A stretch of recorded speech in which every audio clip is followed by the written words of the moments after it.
Bismillahirrahmanirrahim. Assalamualaikum warahmatullahi wabarakatuh.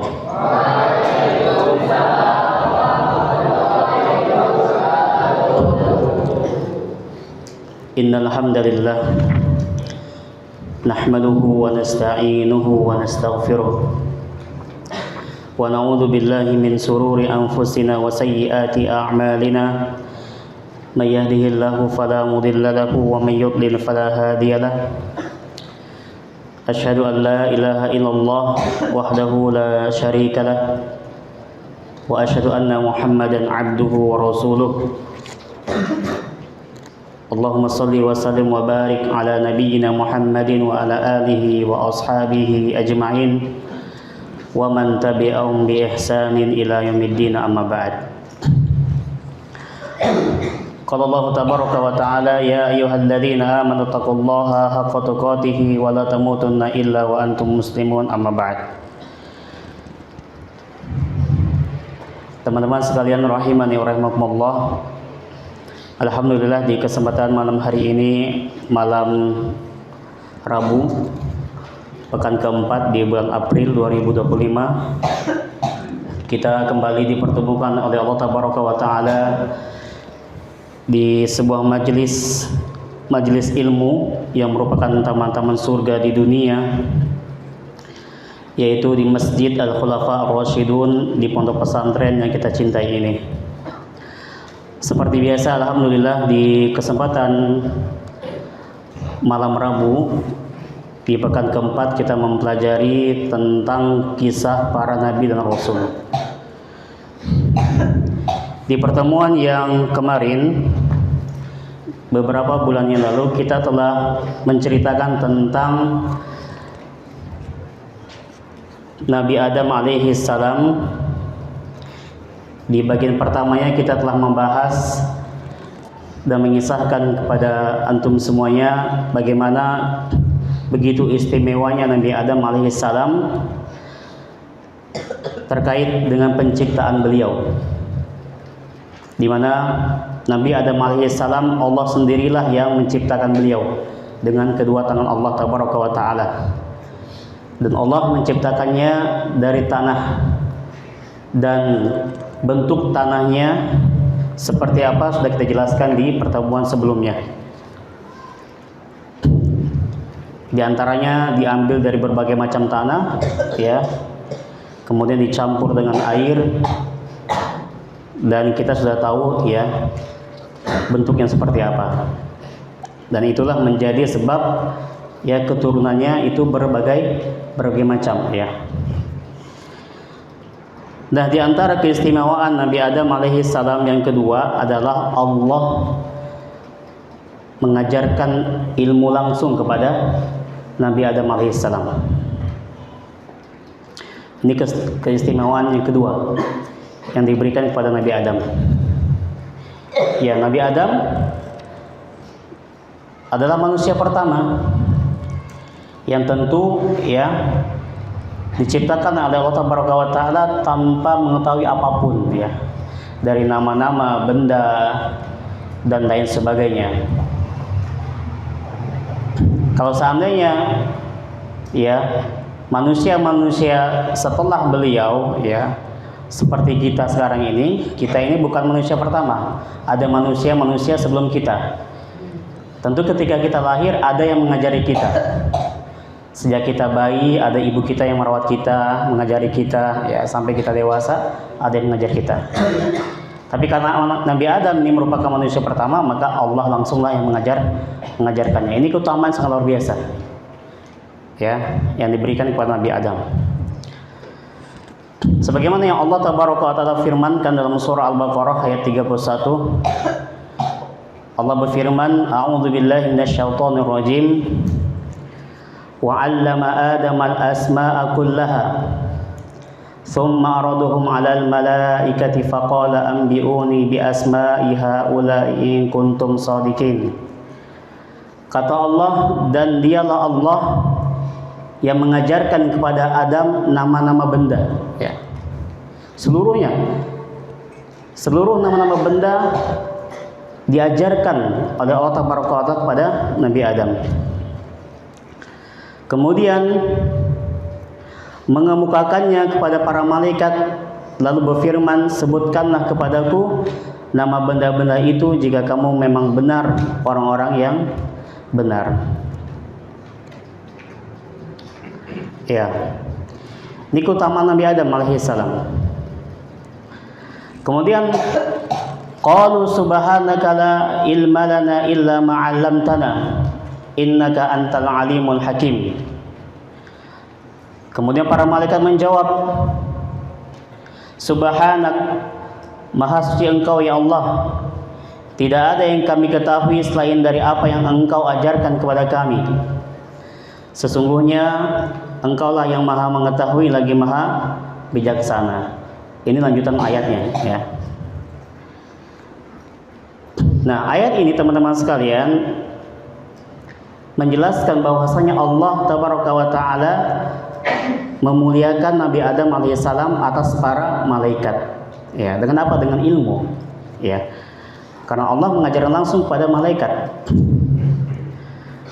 Dan ilmu ini adalah suatu keutamaan yang besar, ya, yang dianugerahkan kepada Nabi Adam. Dalilnya Allah Tabaraka wa Ta'ala berfirman, walaqad ataina Dawuda wa Sulaiman ilman wa qala alhamdulillahilladzi faddalana ala katsirin min ibadihil mu'minin.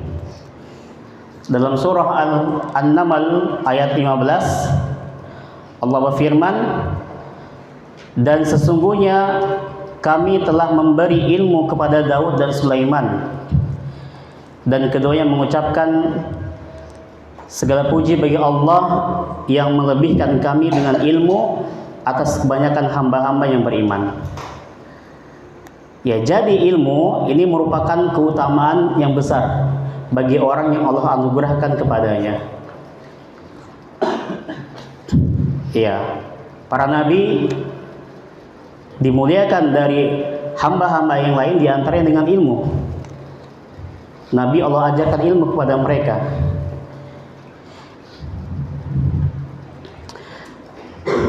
Nah, setelah ya Allah memberikan dua keutamaan sangat besar kepada Nabi Adam ini. Yang pertama tentang penciptaan Nabi Adam, kemudian yang kedua tentang kelebihan ilmu yang Allah berikan kepadanya. Nah, ketika itu Allah pun ya memerintahkan kepada para malaikat untuk sujud kepada Nabi Adam. Sujud di sini adalah sujud penghormatan, ya. Sujud untuk menghormati Nabi Adam, bukan sujud ibadah. Iya. Kemudian Allah berfirman di ayat berikutnya, masih dalam surah Al-Baqarah ayat 34. Kata Allah, wa idz qulna lil malaikati isjudu li adama fasajadu illa iblis aba wastakbara wa kana minal kafirin. Dan ingatlah ketika kami berfirman kepada malaikat, ini Allah berbicara kepada malaikat. Setelah Allah menampakkan kelebihan yang ada pada Nabi Adam, ya, sujudlah kamu kepada Adam. Ya, maka para malaikat pun sujud. Maka sujudlah mereka kecuali iblis. Kecuali iblis. Aba wastakbara wa kana minal kafirin. Ya. Dia enggan sujud kepada Adam. Padahal Allah memerintahkannya. Ya. Dan dia termasuk golongan orang-orang kafir. Ya. Nah, dari ayat ini ya tergambar kepada kita bahwasanya tadi disampaikan bahwasanya Allah itu berbicara kepada malaikat, ya, untuk sujud kepada Nabi Adam. Kemudian semuanya sujud kecuali iblis. Nah, maka jadi pertanyaan di sini, iblis ini, ya, dia termasuk dari kalangan jin atau malaikat? Nah, ini jadi pertanyaan bagi kita. Karena di ayat ini Allah berbicara kepada malaikat. Ya. Maka di sini ada dua pendapat ya. Berkaitan dengan iblis, apakah iblis ini termasuk dari golongan malaikat atau jin? Maka di sini ada dua pendapat. Pendapat yang pertama, mayoritas ahli tafsir dan sebagian salaf menyebutkan bahwasanya iblis ini merupakan golongan malaikat. Ya. Dan pendapat ini cukup kuat berdasarkan ayat di atas. Ya, berdasarkan ayat tadi yang kita baca itu. Karena Allah berbicara dengan siapa ya tadi? Malaikat. Wa idh qulna lil malaikah. Dan ingatlah ketika kami, kata Allah, kami maksudnya Allah, ya, berbicara kepada malaikat, berfirman kepada malaikat. Berarti yang jadi objeknya siapa ini? Malaikat. Maka semuanya sujud illa iblis, kecuali iblis.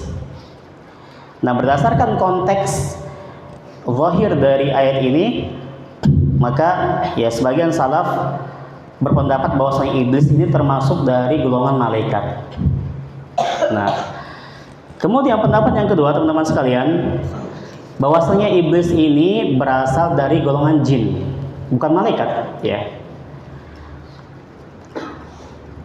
Nah, ini bisa dilihat di tafsir Al-Qurtubi, ya. Pendapat yang kedua bahwasanya iblis itu berasal dari golongan jin, bukan malaikat. Dan kalau dilihat, ya pendapat ini juga kuat, ya, karena ada dalil lain yang menguatkannya. Ya, pendapat ini ya mengatakan bahwasanya iblis ini berasal dari golongan jin, dikuatkan dengan firman Allah Taala dalam surah Al-Kahfi ayat 50. Kata Allah apa? Wa idh qulna lil malaikati isjudu li adama fasajadu illa iblisa kana minal jinni fafasaqa an amri rabbih. Nah, sini jelas juga ya. Dan ingatlah ketika kami berfirman kepada malaikat, sujudlah kalian kepada Adam, maka sujudlah mereka, semuanya sujud, illa iblis, kecuali iblis. Nah, dalam surah Al-Kahfi dijelaskan bahwasanya kana minal jinni, ya. Dia itu, ya, iblis adalah dari golongan jin. Ya. Fafasaqa an amri rabbih, maka dia mendurhakai perintah Tuhannya. Nah, kuat nggak? Kuat nggak? Kuat, kan jelas di sini. Kana minal jinni. Ini iblis itu dia golongan jin, bukan golongan malaikat. Kemudian di sana ada dalil lain lagi, ya, yang menguatkan pendapat kedua ini. Kenapa? Karena di sana ada maklumat, ya, ada informasi, ada keterangan yang telah kita ketahui juga bahwasanya apa? Sifat malaikat itu tidak pernah membangkang terhadap perintah Allah Taala.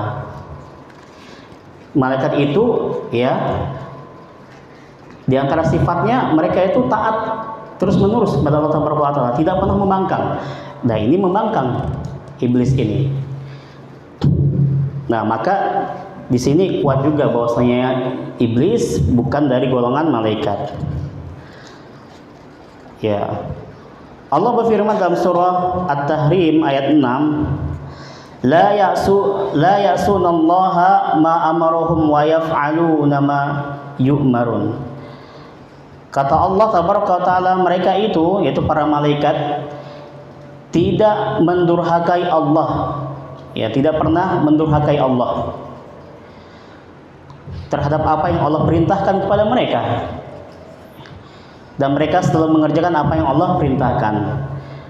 Nah, sifat malaikat dijelaskan dalam surah At-Tahrim ini ayat 6, bahwasanya sifat malaikat itu nggak pernah membangkang Allah. Ini membangkang, ya.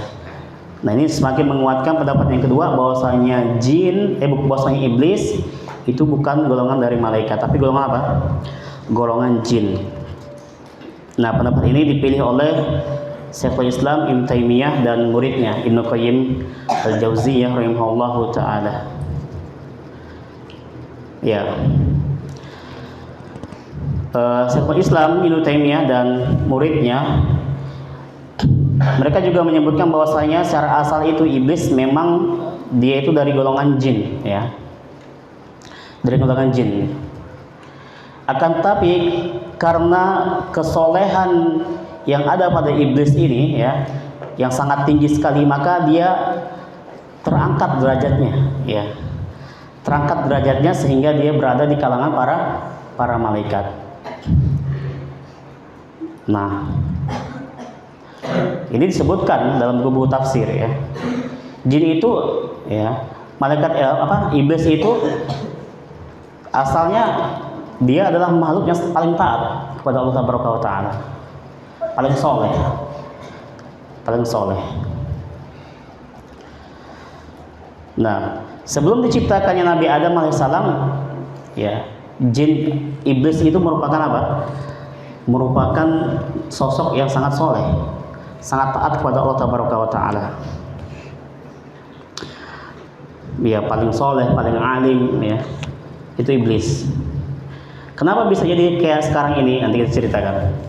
Ya, dari paling soleh menjadi paling durhaka, ya. Bisa nggak? Bisa. Contohnya iblis ini. Nah, ini menjadi pelajaran bagi kita tidak amannya keadaan seseorang ya sebelum dia meninggal dunia. Ketika kita masih hidup ini, kita masih status kita ini belum aman karena nggak ada yang menjamin kita ini nanti seperti apa. Iya. Nilai antum ya ditentukan dari bagaimana akhir kehidupan antum. Dan dalam kondisi apa kita meninggal dunia. Maka istiqomah lah ya. Istiqomah. Nah, itu berat istiqomah.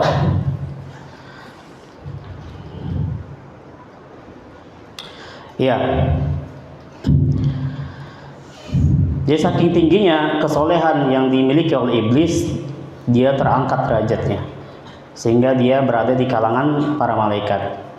Dan mungkin ketika Allah berfirman seperti itu, ada iblis di situ. Ya. Ya, ketika Allah sujud, ketika Allah memerintahkan malaikat untuk sujud kepada Nabi Adam, dia menolak. Ya. Sehingga teman-teman sekalian, ketika Allah Taala menciptakan Nabi Adam alaihissalam, dan Allah telah menampakkan kepada para malaikat dan juga iblis ini tentang keutamaan Nabi Adam. Nah, terlihatlah bahwasanya Nabi Adam ini lebih alim, ya, lebih berilmu dan lebih utama. Ya. Maka ketika itu iblis melihat seperti itu, timbullah rasa iri dan dengki dalam diri iblis. Nah, maka teman-teman sekalian, peristiwa yang terjadi ini ya memberikan pelajaran bagi kita bahwasanya di antara salah satu ujian keikhlasan dalam ibadah adalah ketika jiwa kita ini ya, diri kita ini menyaksikan datangnya atau ada seseorang yang lebih alim dari kita, lebih berilmu dari kita, lebih soleh dari kita. Ini ujian bagi kita. Kita ini orang lama misalkan, orang lama nih. Tiba-tiba datang orang baru. Ternyata dia lebih alim, lebih soleh. Ini ujian bagi kita ini. Kemudian dia orang baru dipuji-puji lagi misalkan, dipuji-puji ya. Terus dikasih tempat ya. Nah, itu berat tuh ujian itu. Nah, sekelas iblis ya, yang paling alim dulunya, gak kuat dia melihat itu. Dia melihat ada saingan ini. Allah menciptakan sosok makhluk baru nih. Ya, itu Nabi Adam alaihissalam. Yang lebih alim, lebih mulia. Nah, iblis kan orang lama ini kan, orang lama. Dia sudah lama tercipta sebelum Nabi Adam. Terus orang baru ini datang, ya, disuruh sujud sama dia. Nggak mau lah, gengsi iblisnya. Nah, ini ujian teman-teman sekalian. Ujian ini akan menguji kita, ya. Apakah kita nanti justru semakin semangat untuk beribadah, atau malah kita apa? Malah kita iri, dengki terhadap orang tersebut. Nah, ketika iblis ini menolak untuk sujud kepada Nabi Adam, kemudian Allah mempertanyakan ya kepada iblis ini tentang penolakan iblis ini ya. Apa landasannya? Apa alasan iblis ini menolak perintah Allah ini? Ini Allah yang merintahkan, Rabbul Alamin. Ya. Kenapa kok bisa-bisanya iblis ini menolak perintah Allah Tabaraka wa Ta'ala? Ketika itu Allah berfirman, qala ya iblis, ma mana'aka an tasjuda lima khalaqtu biyadai, astakbarta am kunta minal 'alin. Allah berfirman dalam surah Shad ayat 75, wahai iblis, apakah yang menghalangi engkau untuk sujud kepada apa yang telah aku ciptakan dengan kedua tanganku? Maksudnya Nabi Adam. Apakah engkau menyombongkan diri, ataukah kamu merasa termasuk orang-orang yang tinggi? Ya, Allah bertanya kepada iblis, kenapa kamu nggak mau sujud kepada Adam? Padahal aku perintahkan. Ya. Nah, sebenarnya teman-teman, ketika itu iblis itu menyadari ya, sadar dia bahwasanya apa? Dia itu sudah bukan lagi makhluk yang paling alim ketika itu. Sudah ada saingan nih. Sudah ada Nabi Adam. Ya. Dan dia juga mengetahui bahwasanya sekarang ini dia bukan menjadi makhluk yang paling istimewa dari Nabi Adam. Kenapa? Karena Allah telah tampakkan, Allah telah beritakan, ya iblis diciptakan langsung dengan tangan Allah. Ini keutamaan sangat luar biasa ya. Nah, tapi karena sifat dengkinya ini, maka dia mencari alasan. Gengsi dong, ya kan? Dia mau cari nih, bagaimana caranya biar dia kelihatan tetap apa? Benar ya, seperti itu. Ya. Akhirnya iblis itu membantah Allah. Membantah maksudnya menjawab pertanyaan Allah, ya. Dengan apa? Dengan argumentasi, dengan pendapat yang dipaksa-paksakan oleh iblis, ya, dibuat-buat oleh iblis. Ya. Yaitu apa? Yaitu iblis menjadikan ya materi apa namanya bahan penciptaan ya sebagai alasan. Wah, kepikiran sama dia. Aku ini dari api diciptakan, kalau Adam dari tanah. Nah, ini alasannya. Padahal nggak nyambung ya. Padahal Allah kan nanya, kenapa kamu ya nggak mau sujud? Ya, seperti itu. Maka iblis pun berkata, membantah Allah Tabaraka wa Ta'ala.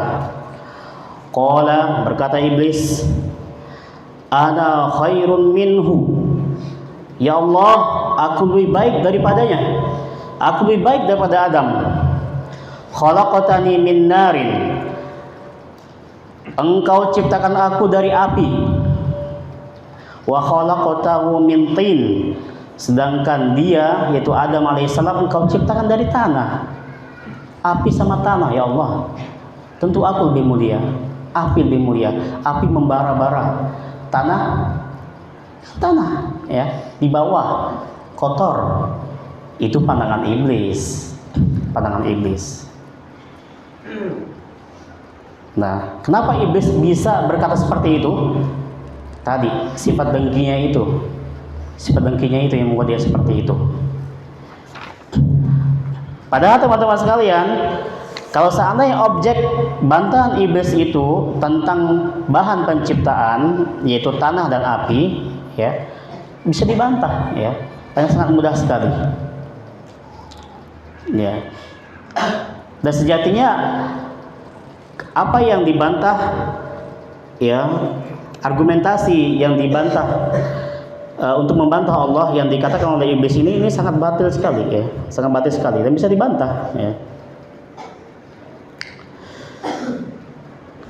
Setidaknya ada 3 bantahan untuk iblis ini, ya, biar dia sadar, ya. Ada 3 bantahan. Yang pertama, teman-teman sekalian, ya, iblis menganggap bahwasanya tanah itu lebih buruk dibandingkan api, api lebih baik dibandingkan tanah.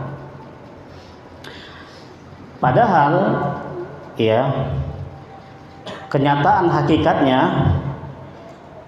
tanah itu lebih baik daripada api. Tanah itu lebih baik daripada api. Dan Allah Maha tahu segalanya. Gak mungkin salah Allah dalam memilih bahan untuk penciptaan makhluknya. Ya tanah itu lebih baik dibandingkan api. Kenapa? Karena api kalau kita lihat sifatnya ini apa? Merusak api ini. Api itu merusak teman-teman. Coba antum ya taruh barang antum di api, ya. Barang antum makin bagus atau makin rusak? Rusak, bahkan hancur. Ya, ini sifat api ini. Berarti kan jelek api ini. Kemudian api ini nggak kuat, nggak kokoh. Keberadaan api ini, coba antum lihat api, ya. Api kan membara, nggak kokoh dia. Ditiup angin dia ke sini. Ditiup angin dari sini dia ke sini. Terombang-ambing api. Nggak kuat, nggak kokoh. Nah ini kelemahan api. Sedangkan tanah, kita lihat tanah sifatnya tenang, tenang. Ada antum lihat tanah membara-bara? Nggak ada. Ada nggak? Kecuali lumpur lapindo ya, itu mungkin. Itu juga penyebabnya apa? Api penyebabnya kan. Lumpur lapindo bisa kelebuk-kelebuk gitu sampai sekarang ya masih ngebul-ngebul ya. Itu pengaruh gas kan, pengaruh api. Ya, jadi ujung-ujungnya api juga gitu. Adapun tanah secara asal tenang deh sifatnya. Tenang ya. Lihat belakang itu di lapangan ya. Itu tiap hari antum injak-injak tanah itu kan, tapi tenang deh kan, nggak ada dia marah. Ketika antum injak gitu. Langsung nggak ada, tenang ya, santai. Coba api, kalau api antum kacau api. Antum giniin api. Ya.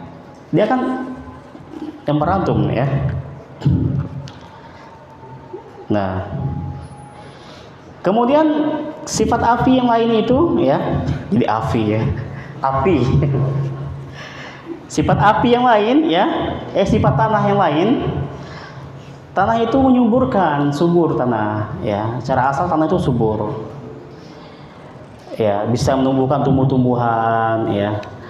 Kemudian tempat hidup manusia dan hewan-hewan ya tanah. Nah, bagi kita yang manusia ini tanah lebih baik daripada api ya. Ada manusia yang hidup di atas api?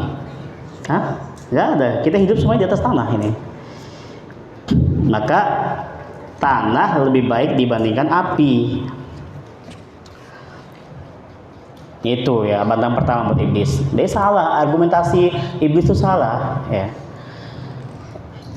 Kemudian bantahan kedua, iblis itu salah teman-teman dalam menggunakan dalil ya. Kenapa? Karena yang menjadi perbandingan saat itu ya adalah antara iblis dan Nabi Adam, bandingan antara iblis dan Nabi Adam. Bukan tentang bandingan antara asal penciptaan. Ya. Maka salah kalau seandainya iblis menggunakan dalil tentang asal penciptaan, ya. Asal penciptaan itu nggak menjadi dalil teman-teman, nggak menjadi landasan untuk apa? Membandingkan antara satu makhluk dengan makhluk lain, nggak jadi perbandingan, ya. Kenapa? Ya asal seseorang ya itu nggak dibandingkan. Kenapa? Karena faktanya kita lihat ya manusia ini ada mereka yang berasal dari apa? Dari keluarga yang kafir misalkan. Ya tapi dia beriman. Dan ada orang yang berasal dari keluarga beriman. Ya tapi dia kafir. Ya, jadi nggak bisa kita ngambil landasan bahwasanya untuk membandingkan seseorang itu dilihat dari asalnya. Ya, faktanya apa? Faktanya misalkan seorang putra Nabi, ya, seperti apa? Seperti Kan'an misalkan, putra Nabi Nuh alaihissalam. Antum bayangkan asalnya itu dari anak Nabi, ya, dari anak Nabi. Tapi apa? Tapi dia menjadi manusia yang kafir. Ya, anak Nabi kafir. Mungkin antum ngomong, kok anak Nabi kafir ya? Ini kenyataannya. ya. Dan di sana juga ada ya, putra seorang kafir bisa jadi seorang nabi ya. Contohnya siapa? Nabi Ibrahim alaihissalam. Nabi Ibrahim kan orang tuanya kafir, bapaknya kafir, ya penyembah berhala kan. Tapi dari asal itu ya tumbuh apa? Seorang nabi yang mulia, itu Nabi Ibrahim alaihissalam. Maka landasan perbandingan ya adalah keadaan orang per orang atau individu yang hendak dibandingkan ya. Bukan kita dengan membawa-bawa apa alasan asal penciptaannya ya. Atau keadaan nenek moyang yang terdahulu, enggak. Ya. Oh, antum ini berasal dari keluarga sultannya, kesultanan. Oh, ini dari rakyat jelata misalkan. Ya, nggak bisa kita bandingin orang tuh, nggak bisa, dari situ nggak bisa. Ya, makanya kadang suka aneh ada orang yang mengatakan bahwasanya itu anak ustadz kok beda kayak bapaknya misalkan, ya. Ya, anak ustadz kok nakal misalkan, atau anak ustadz kok pemabok misalkan. Ya, maka jangan cepat-cepat kita apa membandingkan seseorang itu dengan apa, dengan asalnya. Nah, bantahan yang ketiga untuk iblis ini teman-teman sekalian, kalaulah seandainya argumentasi atau pendapat iblis ini benar ya, valid ya, oke lah, diterima misalkan ya, alasan iblis, engkau ciptakan aku dari api dan Adam dari tanah, oke lah, misal seandainya itu valid itu maksudnya bisa diterima gitu ya, padahal nggak bisa kan. Tapi ada satu alasan yang sebenarnya cukup ini alasannya buat membantah iblis. Kenapa? Karena ya dalam kondisi seperti itu Allah mewajibkan kepada hambanya, yaitu iblis, untuk sujud. Maka tetap saja walaupun seandainya ada alasan-alasan yang bisa dibenarkan ya, tapi kalau seandainya Allah yang mewajibkan, maka sikap totalitas seorang hamba adalah taat kepada Allah Taala. Udahlah, kalau seandainya dia ya memang berat untuk menerimanya, ya cukup dia jadikan landasan apa? Ini perintah Allah, Allah yang suruh sujud kepada Nabi Adam, laksanakan ya. Ya. Kalau datang perintah dari Allah Taala, logika dan nalar makhluk itu tidaklah dapat menentang perintah Allah. Ya, dalam kondisi apapun, yang mungkin nalar antum ya nggak bisa mencerna perintah Allah itu ya. Tapi karena Allah dan Rasul perintahkan, ikuti saja.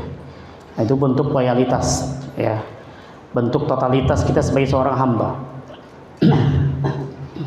Ya, jadi intinya teman-teman, sebenarnya iblis itu sudah mengetahui bahwasanya Adam alaihissalam lebih utama dibandingkan dirinya, tahu dia ya, dan bahwa perintah Allah adalah mutlak harus ditaati, tahu juga iblis itu, karena dia makhluk yang paling alim ketika itu ya. Hanya saja tadi penyakitnya yang harus kita garis bawahi, hanya saja ketika itu api hasad berkecambuk dalam jiwa dia, itu yang nggak bisa dipadamkan sama dia, sehingga ketika api hasad itu membara di dalam tubuhnya ya, itu yang membuat dia demikian ya. Artinya udah nggak bisa, ilmunya itu udah nggak berguna lagi ya, yang diutamakannya hasadnya ya. Kayak gitu kadang kita kalau udah hasad ya, ilmu kita tuh kayak hilang gitu. Dengan mudahnya kita menggibah orang misalkan, menjatuhkan seseorang, bahkan kadang membunuh seseorang ya, ilmu tuh kayak nggak ada artinya lagi ya. Ya, Dan Allah tahu ya. Allah tahu apa yang ada di hati iblis itu, tahu Allah.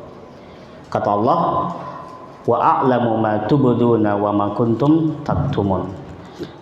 Dan aku mengetahui apa yang kamu nyatakan dan apa yang kamu sembunyikan.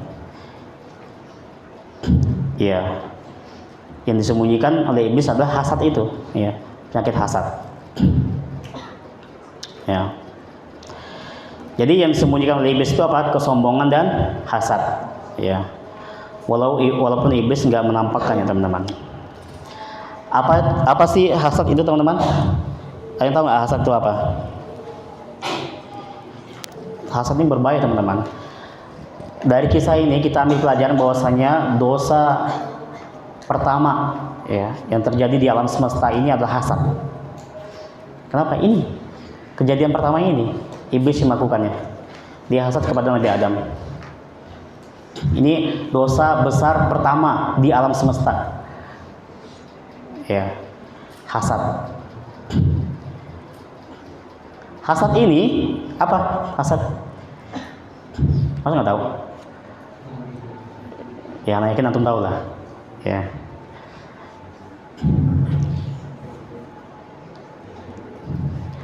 Ya. Anak tahu, antum tahu. Ya, anak tahu, antum tahu ya.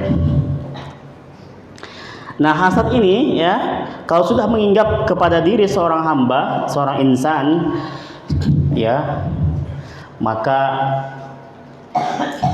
ambisi utama yang ada pada pelakunya apa? Menghilangkan kenikmatan yang ada pada orang yang dihasatinya itu dengan cara apapun dan dengan risiko apapun.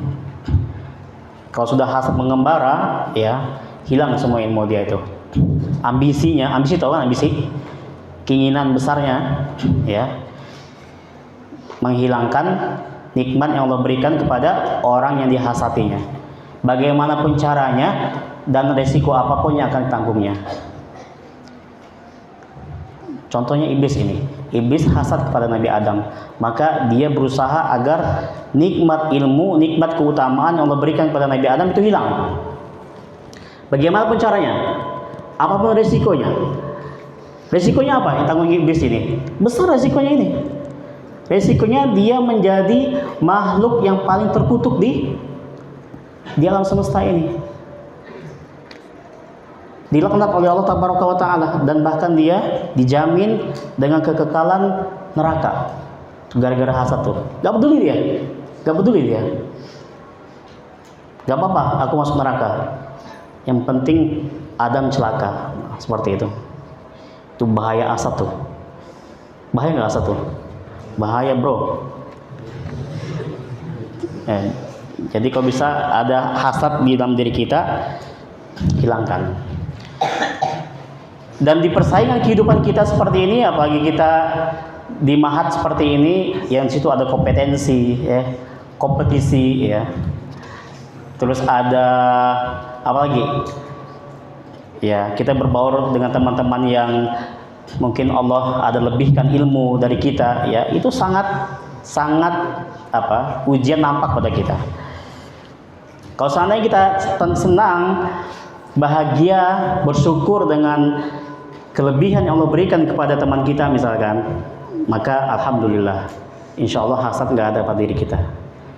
Tapi kalau seandainya kita sinis, ya, kita nggak terima, kita jadi jadi nggak suka sama dia, hati-hati. Nah, bibit-bibit hasad itu mulai ada. Dulu dia terus juara 1 kan, dipanggil terus ke depan, dapat hadiah terus. Sekarang dia terkalahkan, ada teman yang lain yang naik ke atas, mulai dia tuh, kok bisa dia juara 1? Nah, dengan muka-muka nggak terimanya itu kan, kok bisa dia juara 1? Padahal tiap ujian tuh nyontek saya, kok bisa juara 1 dia? Nah, hati-hati itu, ngomong-ngomong seperti itu, bibit-bibit hasad itu.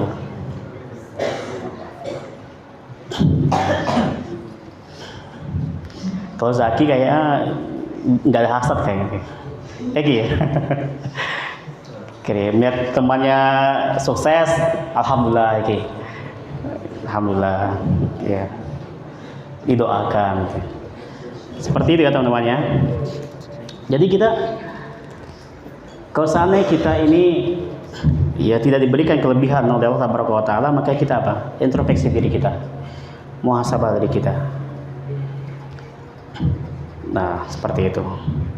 Dan kalau kita diberikan kemuliaan, keutamaan oleh Allah dibandingkan teman-teman kita lain, ingat, ya, kita juga harus apa? Harus merendah ya.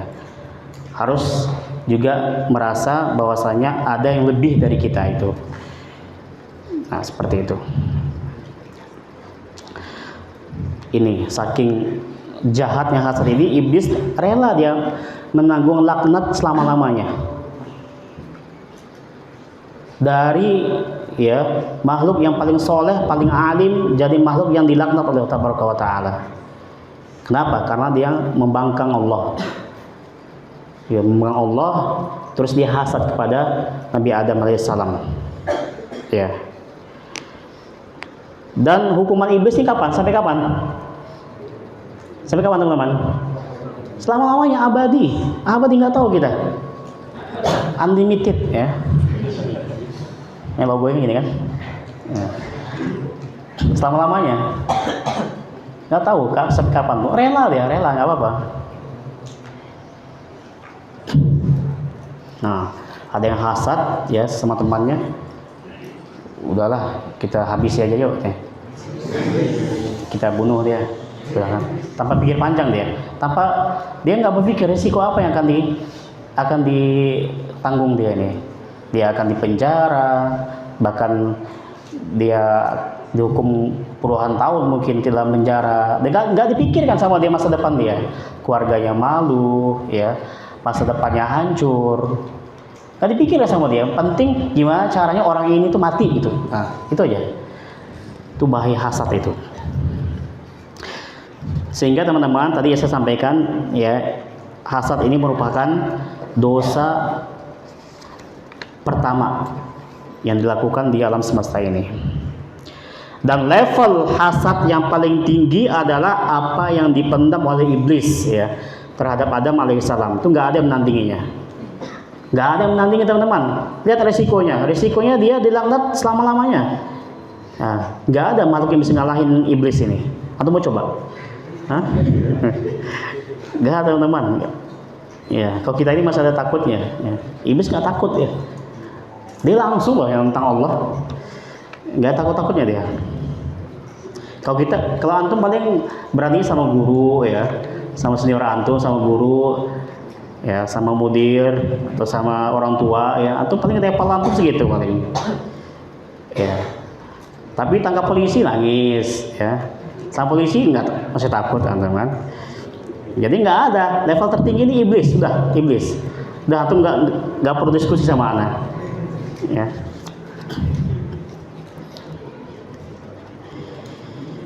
Ya, iblis ini sampai apa? Gak menginginkan sama sekali masuk surga. Gara-gara Adam ini, dia nggak mau satu surga sama Adam, nggak mau dia.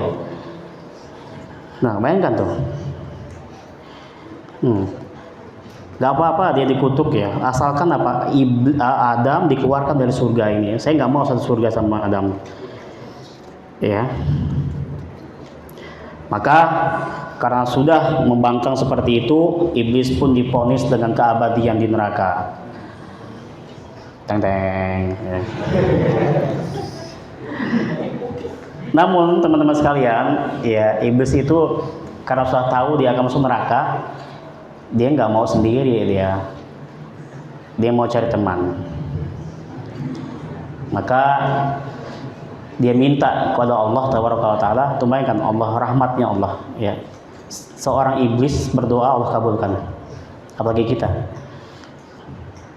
Ya, apalagi kita. Kita nih nggak ada yang level iblis nih, nggak ada kita nih.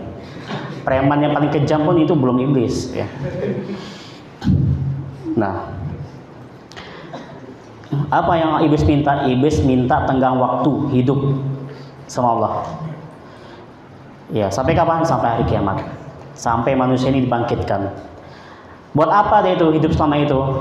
buat menyesatkan Adam dan keturunan-keturunannya biar bisa menemani dia di neraka. Nah, itu yang diusahakan iblis itu tadi. Kalau misalkan orang udah hasad, dia akan mengerahkan segala cara apapun, ya, seperti itu. Sehingga nanti ketika orang-orang berhasil dia sesatkan, nah pasti kan akan diancam neraka. Nah itulah yang akan menemani dia di neraka. Berfirman, berkata iblis kepada Allah, qala rabbi fa'anzirni ila yaumi yub'atsun. Iblis berkata kepada Allah, wahai Rabbku, dia masih menganggap Allah Rabbnya, tangguhkanlah kematianku sampai hari mereka dibangkitkan, ya, pada para manusia ini dibangkitkan. Jadi iblis sekarang masih hidup, teman-teman? Masih hidup, teman-teman. Yang masih hidup. Dan sekarang dia banyak anak buahnya. Bukan hanya dari kalangan jin saja, iblis kan jin ya. Tapi dari kalangan manusia aja banyak yang sudah terrekrut ya menjadi anak buah iblis. Ya. Termasuk yang manusia-manusia penyesat itu tentara-tentara iblis itu. Nggak apa-apa antum bilang iblis antum gitu. Ya. Kemudian ketika dia minta kepada Allah seperti itu, Allah kabulkan, teman-teman. Ya. Qala fa innaka minal mundzirin. Kata Allah, sungguhnya engkau termasuk golongan yang ditangguhkan, Allah kabulkan. Ditangguhkan sama Allah kematian iblis. Dan ini keistimewaan, bukan keistimewaan ya, apa ya? Dan ini ya, balasan yang Allah berikan kepada iblis dari doanya, Allah tangguhkan dia. Dan iblis ini berbeda dengan jin-jin lain. Kalau jin-jin yang lain sama kayak kita, ada batas waktu, ajal, kematian mereka, ada yang mati. Kalau jin-jin yang lain, tapi kalau iblis ini ya ditangguhkan kematiannya. Bukan nggak mati, dia mati, tapi dia minta tangguhkan sampai hari kiamat. Selama dunia ini masih ada, ya, maka iblis masih hidup iblis itu. Dan semakin hari semakin pintar iblis itu. Ya, manusia aja semakin hari semakin pintar kan?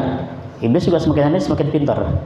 Sebelum adanya AI itu, iblis juga udah lebih jago daripada AI. Ya.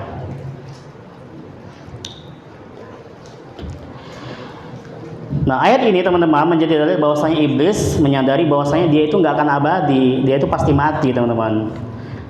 Oleh karena itu dia mohon kepada Allah untuk ditangguhkan kematiannya. Iya. Kemudian setelah Allah memvonis iblis dengan neraka dan laknat, ya, Allah pun setuju untuk memberikan tengah waktu kepada iblis, ya, yang bersumpah akan menyesatkan Adam dan keturunannya, ya, untuk menemani iblis di neraka.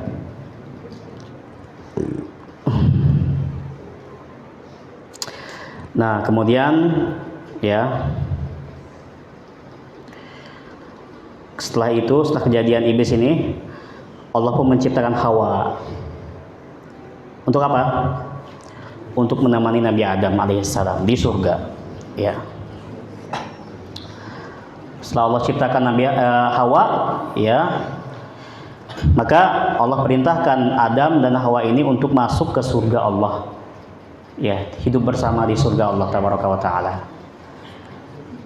Nah, Allah berfirman kepada mereka berdua, wa qulna ya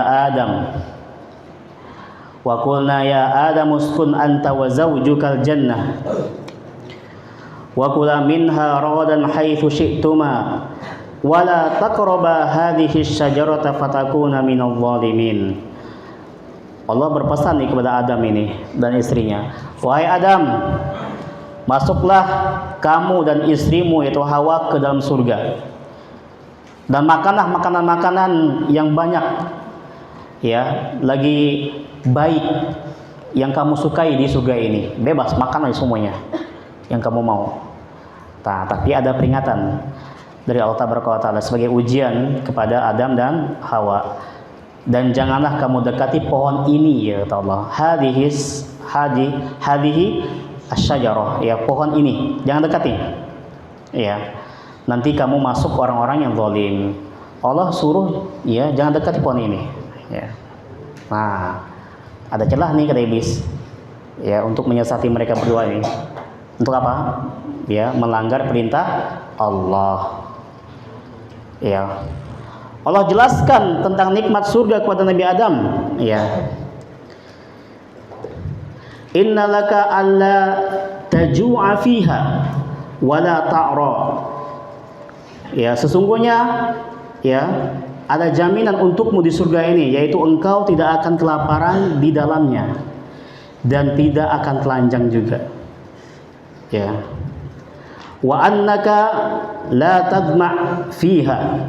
Dan sesungguhnya kamu tidak akan merasa dahaga, nggak akan haus di surga ini. Wala tadha, dan tidak akan ditimpa panas matahari di dalam surga.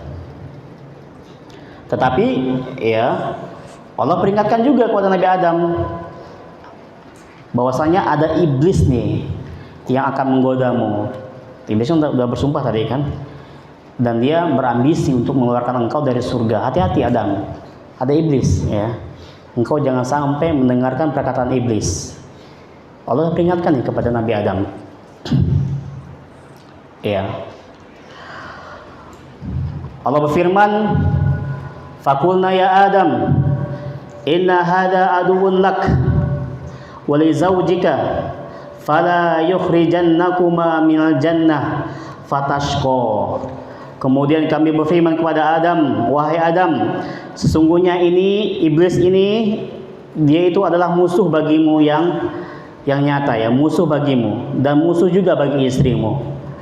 Maka jangan sekali-sekali, ya, jangan sampai iblis ini mengeluarkan kamu dari surga, ya. Karena kalau seandainya kamu keluar dari surga, nanti kamu akan sengsara.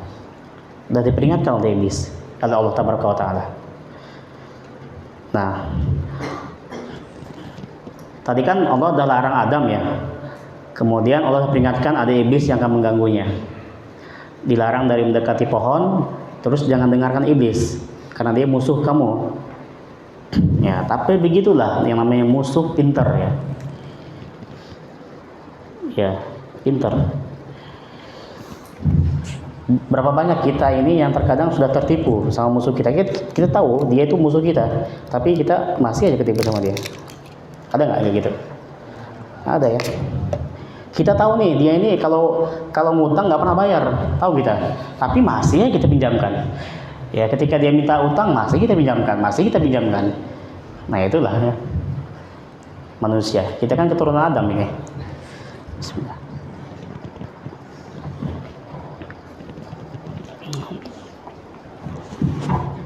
Tayyib.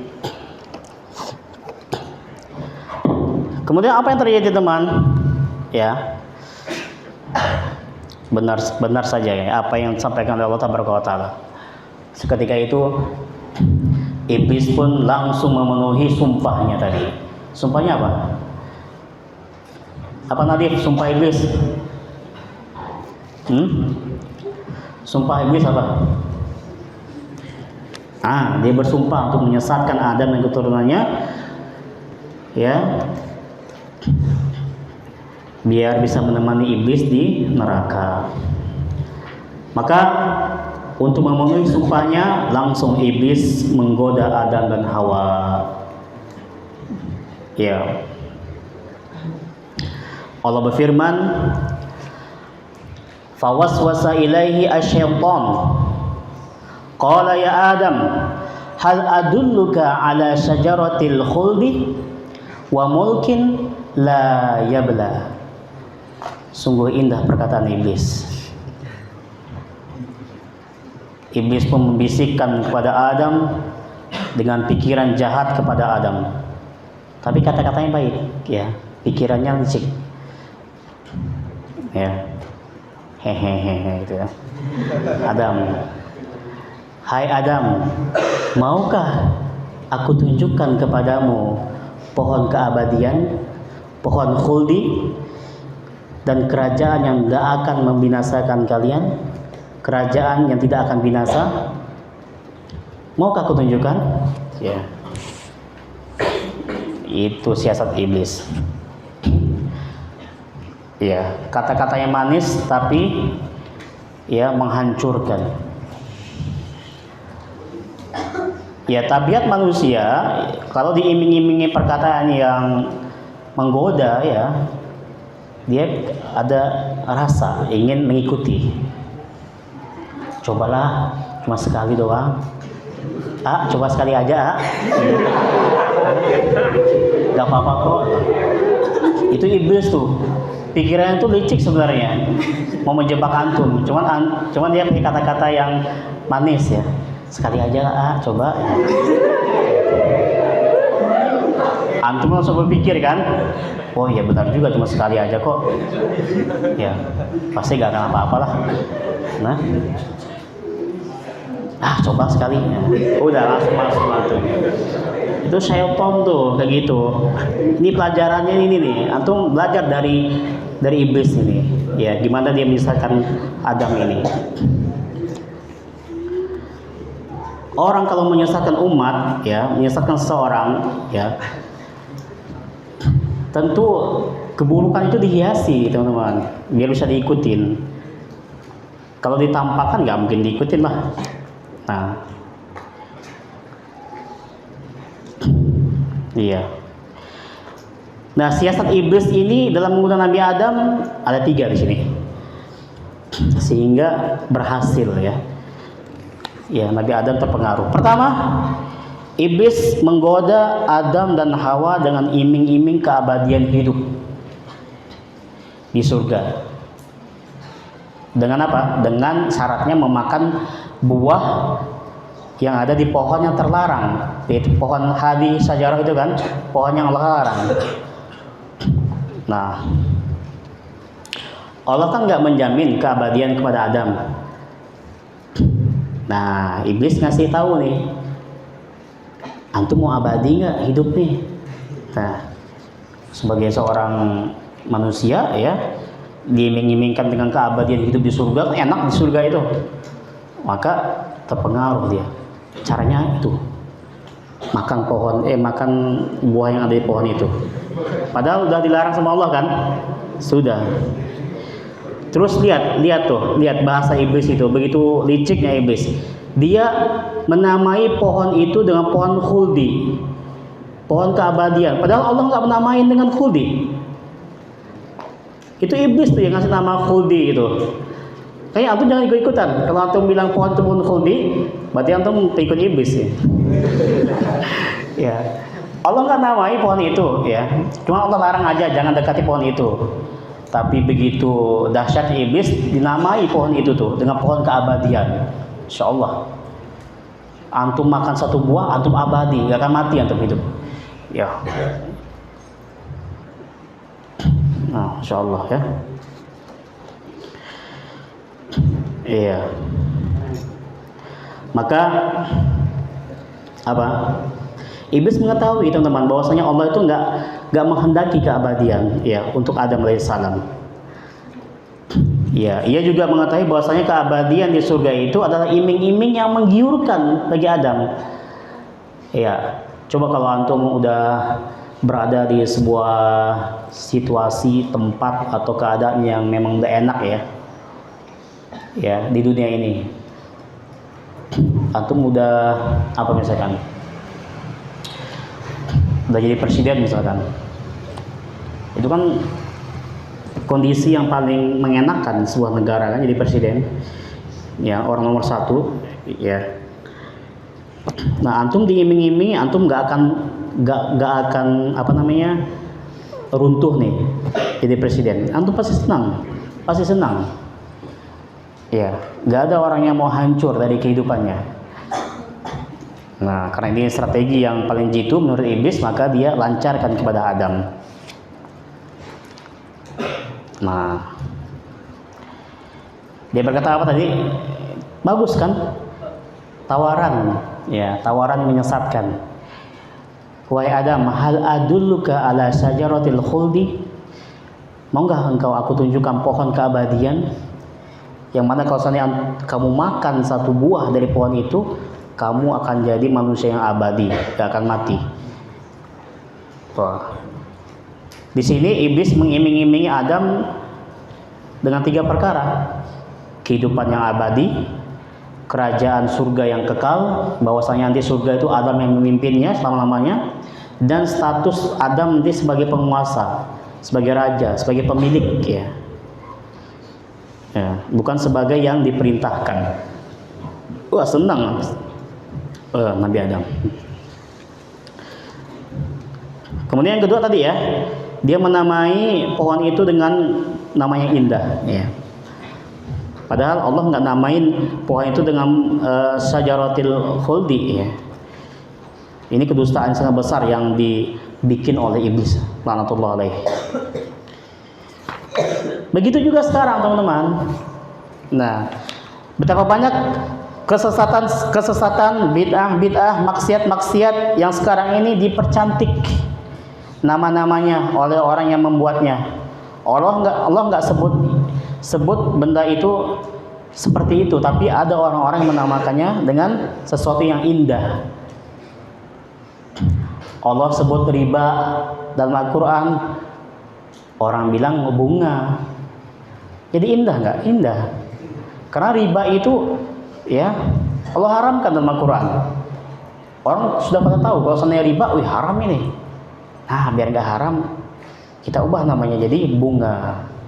Bunga haram nggak? Bunga? Hah? Bunga kan cantik, indah kan? Nah, pelacur diubah namanya. Pelacur tuh jahat, ya, jelek itu, kotor. Ubah aja jadi PSK, ya, pekerja seks komersial. Pekerja, oh pekerja kok, pekerja, boleh nggak bekerja? Ya, jadi boleh jadinya, jadi pekerja. Ini luar biasa, ini luar biasa, teman-teman. Nah, terus berbuat syirik di kuburan, minta-minta di kuburan, ya, bertawasul kepada yang sudah mati. Wah, kalau kita namai kayak gitu, orang udah tahu nih syirik pasti, nggak mau orang datang. Kita ubah namanya jadi apa? Wisata, wisata religi. Wisata kan senang-senang, boleh mubah, teman-teman. Itu, apalagi, ya banyak yang lainnya. Iya.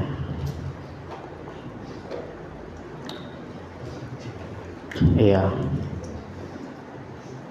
Dan penamaan-penamaan lain yang menyesatkan, ya teman-teman. Jadi yang kita lihat itu bukan nama, tapi hakikatnya. Ini hakikatnya apa ini? Kalau antum menemui istilah-istilah yang baru sekarang, antum lihat hakikatnya, bukan namanya. Karena nama itu bisa dibuat-buat, tapi hakikatnya seperti apa? Nah, seperti itu. Iya. Pakaian bekas, ya. Pakaian bekas. Apa istilahnya sekarang? Apa thrift ya, apa? Thrift ya? Tuh, jadi keren kan, jadi kayak bahasa Inggris dengan thrift itu kan. Padahal ya, kalau di Singkawang itu namanya Roma, ya. Roma itu rombrengan Malaysia. Jadi bekas-bekas orang Malaysia. Jadi ketika orang melihat, oh Roma itu mau baju Roma, ya, bukan Roma Irama, bukan. Baju Roma maksudnya rombrengan Malaysia, bekas dibuang-buang orang Malaysia. Nah, jadi ketika kita tahu udah tergambar ini baju bekas ini. Nah, seperti itu. Kalau dibilang thrift, atau apa lagi bahasa sekarang nih? Hah? Cimol, ya. Cimol mungkin apa arti cimol? Hah? Iya. Kayak gitu. Jadi antum lihat hakikatnya antum lihat. Ya, hakikatnya antum lihat. Ya.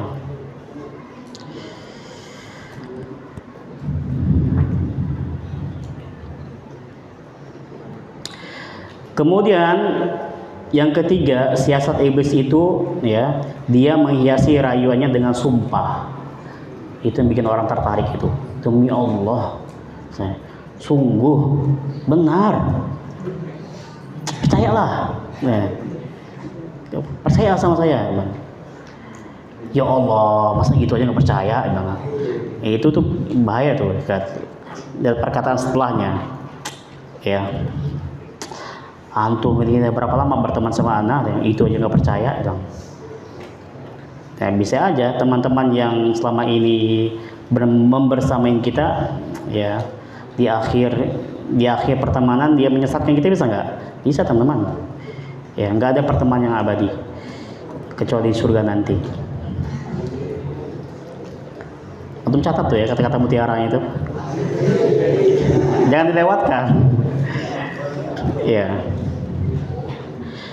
dengan sumpah tadi mengesankan bahwasanya seolah-olah ya iblis ini benar-benar berniat baik kepada Adam, ya, serius ya menginginkan kebaikan sama Adam dan Hawa, padahal niatnya menjerumuskan.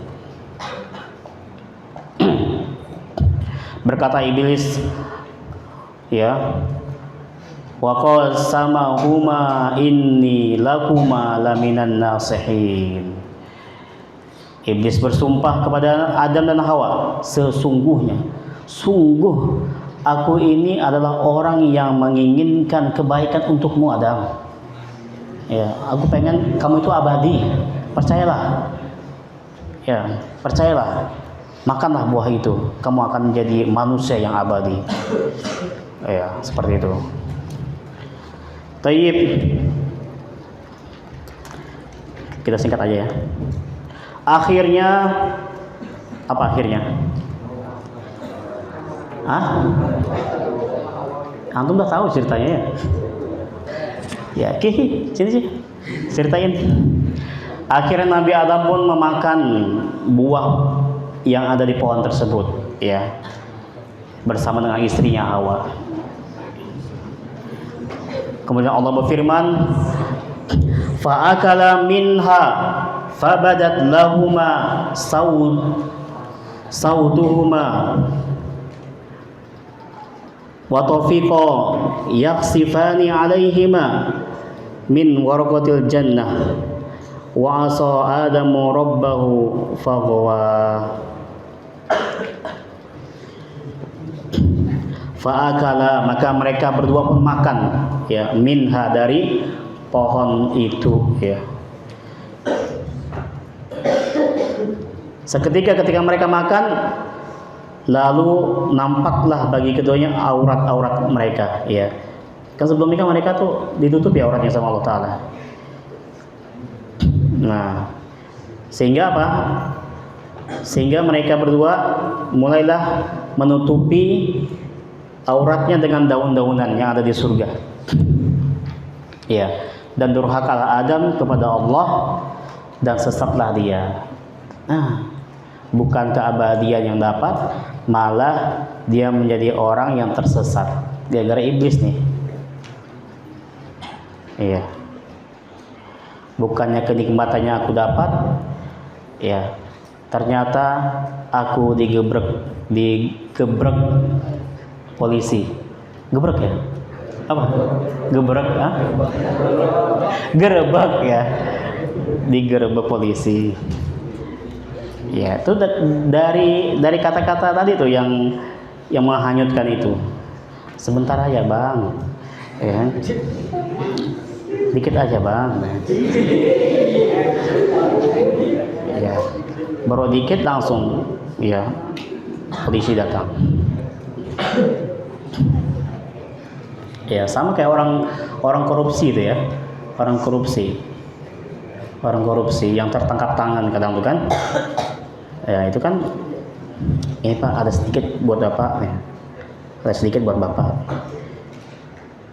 Nah, dilihat yang kiri kanan nggak ada yang melihat, diambil uang itu. Ternyata sudah ada yang mengintai, itu KPK. Ketika transaksi terjadi, KPK datang. Ya, padahal belum dinikmati uang itu. Itu jebakan iblis. Makanya antum kalau ada teman-teman yang ngajak nggak benar di sini, jangan ya mengajak kepada kenikmatan sesaat, jangan mau ya. Bukan kenikmatan yang mendapat, malah apa? Kesengsaraan nanti. Maka Allah pun menegur mereka. Ya, Allah berfirman, alam anhakuma antilkuma as-sajarah wa aqul lakuma inna syaitana lakuma aduwwun mubin. Bukankah aku telah melarang kamu berdua dari pohon itu, dan aku telah mengatakan kepadamu bahwa sesungguhnya syaitan itu iblis tadi adalah musuh yang nyata bagi kalian berdua. Nah, setelah ditegur oleh Allah Taala, keduanya pun itu Adam dan Hawa menyadari kesalahan mereka, ya, menyesal, kemudian bertobat kepada Allah Taala. Maka mereka pun berkata, qala rabbana zalamna anfusana wa illam taghfir lana wa tarhamna lanakunanna minal khasirin. Ya Allah, kami telah menzalimi diri kami, dan jika Engkau tidak mengampuni kami dan memberi rahmat kepada kami, niscaya kami termasuk orang-orang yang merugi. Yang bertobat, ya, Adam dan Hawa bertobat. Ya, kemudian Allah terima tobat mereka, ya. Tetapi ya, mereka berdua tetap dikeluarkan dari surga, ya, diturunkan ke bumi ini, ya, diturunkan ke bumi sebagai, ya, sebagai hukuman bagi mereka. Ya, maka bumi ini bukan kampung kita, ya. Kampung kita adalah surga. Nah, nenek moyang kita itu Nabi Adam, ya, diasingkan di sini. Jadi tempat pengasingan sini. Maka kita harus kembali, teman-teman, ke surga. Harus kembali. Ingat, ikuti jalan kebenaran biar kita bisa kembali ke surga. Jangan ikuti jalan iblis. Yang dia ingin antum ikuti dia ke neraka. Nah, kemudian Adam pun dan Hawa dikeluarkan dari surga pada hari apa? Hari Jumat. Ya, diturunkan ke bumi. Rasulullah SAW bersabda, khairu yaumin tala'at alaihi asy-syamsu yaumul jum'ati. Hari terbaik di dunia ini adalah hari Jumat. Fihi khuliqa Adam. Pada hari tersebut, yaitu hari Jumat, diciptakan Adam. Wa fihi udkhilal jannah. Dan pada hari tersebut Adam dimasukkan ke surga. Wa fihi ukhrija minha. Dan pada hari itu Allah keluarkan Adam dari surga. Ini syahidnya di sini. Ya, wa fihi ukhrija minha. Ya, Allah keluarkan Nabi Adam, ya, pada hari Jumat. Kemana? Ya, Allah turunkan ke bumi kemana? Ke bumi mana? Ke tanah yang mana? Maka ini nggak ada dalilnya. Nggak ada dalil yang menjelaskan tentang ini. Beredar di kita ini bahwasanya mereka diturunkan di padang Arafah. Nah, kemudian terpencar, Adam di mana, Hawa di mana. Kemudian di padang itu mereka saling mencari keduanya. Nah, ketemulah mereka di Jabal Rahmah. Sehingga ada orang mengatakan Jabal Rahmah itu, ya, gunung cinta, pertemuan Adam dan Hawa. Nah, maka dari itu banyak orang yang pergi haji, umroh, ya, mereka meletakkan nama mereka, menulis nama mereka. Ya, misalkan apa namanya, Revin Love siapa gitu, ya. Ya, dengan maksud apa? Agar cinta mereka abadi, misalkan. Ya, misalkan, ya, Intan Love Rofi, misalkan. Ya. Gak ada itu, ya, gak ada. Ya, itu gak ada dalilnya itu. Ya, anggapan seperti itu nggak benar, teman-teman. Makanya kalau antum ke sana, jangan sampai antum naik ke atas, ya, terus antum nempel-nempelkan foto antum, misalkan, nempelkan foto, terus antum tulis nama-nama antum. Itu kerjaan orang Indonesia kayak gitu tuh. Jadi Jabal Rahmah itu kotor dengan, ya, orang-orang Indonesia, nulis kayak gitu, love kayak gitu, ya. Itu norak kayak gitu, ya, jangan kayak gitu. Ini semuanya dongeng, teman-teman, dongeng. Ya, keterangan yang datang sama kita, ya, kepada kita itu hanyalah keduanya diturunkan ke bumi pada hari Jumat, udah, ya. Kemudian mereka hidup beranak pinak, ya, di bumi ini. Iya. Berapa tahun umur Nabi Adam? Berapa tahun? Ya. Berapa tahun? 1000 tahun. Nabi Adam 1000 tahun. Nah, tapi ketika Allah menampakkan kepada Nabi Adam ya tentang keturunan-keturunan dia ya, dia tertuju kepada suatu sosok yang mengagumkan ya, yang bercahaya. Ditanya siapa laki-laki ini, maka ya dikasih tahu kepada Nabi Adam, dia adalah keturunan kamu ya, keturunan kamu. Namanya siapa? Namanya Daud. Namanya Daud ya.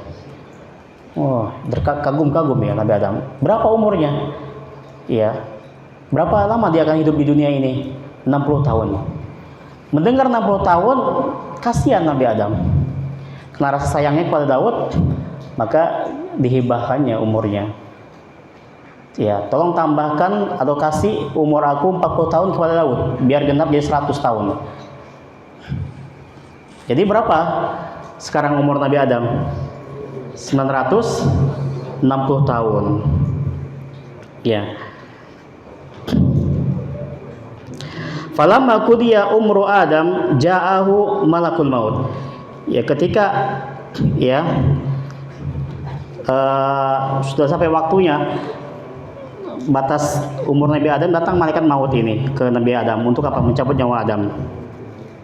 Nah, faqala awalam yabqa min umri arba'una sanah. Ya, mau dicabut umurnya, mau dicabut nyawanya sama malaikat maut. Dia diskusi dulu sama malaikat maut ya. Kok sekarang ya? Bukankah masih ada 40 tahun umur aku? Ya, sekarang kan 960 tahun. Masih ada 40 tahun kan? Katanya. Qala, berkata malaikat maut kepada Nabi Adam, awalam tu'tiha ibnaka Daud. Bukankah dulu telah kamu hibahkan 40 tahun itu kepada Daud? Kepada Nabi Adam. Ternyata lupa Nabi Adam ini telah memberikan umurnya. Ya. Qala fajahada Adam fajahadat dzurriyyatuh. Ya. Maka Adam membantah dan keturunan juga membantah. Ya. Wa nusiya Adam fanusiyat dzurriyyatuh. Ya, Adam dilupakan dan keturunan juga dilupakan. Wa khati'a Adam fa khati'at dzurriyyatuh. Ya, Adam ini salah dan keturunan salah. Ini sama lupa mereka ternyata ini. Ya, tapi kan malaikat maut nggak mungkin salah kan? Karena itu perintah dari Allah. Allah perintahkan untuk mencabut nyawa seseorang, nggak mungkin salah dia. Nggak mungkin salah lihat jadwal, nggak mungkin. Malaikat maut tepat. Ternyata Adam yang lupa ya. Maka Allah cabut nyawa Nabi Adam melalui malaikat maut. Oleh karena itu ya beliau pun wafat ya. Adam wafat pada hari Jumat ya. Hari Jumat juga teman-teman. Ya. Dikisahkan di sana teman-teman, ketika Nabi Adam meninggal dunia ya, bahwa Allah ini sebuah riwayat ya. Allah Ta'ala mengutus para malaikat untuk mengurusi jenazahnya Nabi Adam ini. Ini keutamaan lagi nih untuk Nabi Adam. Yang mengurusi jenazahnya Nabi Adam ini para malaikat ya, yang Allah utus. Dari mulai memandikan, mengkafani serta mempersiapkan kuburan dan lahatnya itu malaikat ya. Kemudian malaikat berkata ya, ya Bani Adam, hadhihi sunnatukum. Wahai anak-anak Adam, inilah tuntunan yang harus kalian lakukan, itu sunnah yang harus kalian lakukan ketika menguburkan mayit. Ya, jadi malaikat mengajarkan kepada keturunan Nabi Adam, gini cara mengurusi mayit itu seperti ini. Untuk bayangkan ya, sungguh mulia Nabi Adam alaihissalam sehingga jasadnya diurus langsung oleh para malaikat. Nah, yang terakhir, adapun kuburan beliau tidak ada yang tahu di mana ya. Nggak ada dalil sahih yang menunjukkan letak lokasi kuburan Nabi Adam alaihissalam. Tersisa faedah pelajaran yang sangat besar ya di kisah Nabi Adam ini, tetapi waktu yang membatasi kita teman-teman, dan insya Allah antum tulis sendiri lah ya faedah-faedah yang antum dapati dari cerita ini ya, kisah ini kisah nyata ini, bukan dongeng ini teman. kisah nyata ini, ya. Seperti iblis senantiasa akan menghiasi maksiat, ya.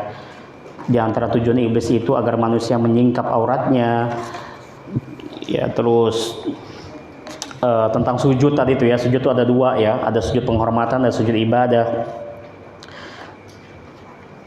ya. Kemudian yang tadi ya, para ulama mengatakan bahwasanya asal muasal segala dosa itu adalah tiga ya, yang dilakukan iblis ini: kesombongan, hasad, dan ambisi untuk apa? Berlebih dalam urusan dunia, ya. Ya, terus di sana juga ada perbedaan antara kisah Nabi Adam ini versi Al-Qur'an dan versi Injil. Cuman kalau kita bahas panjang teman-teman. Ya, antum yang pelajari Al-Qur'an aja lah. Itu nggak perlu pelajarinya Injilnya ya. Ya.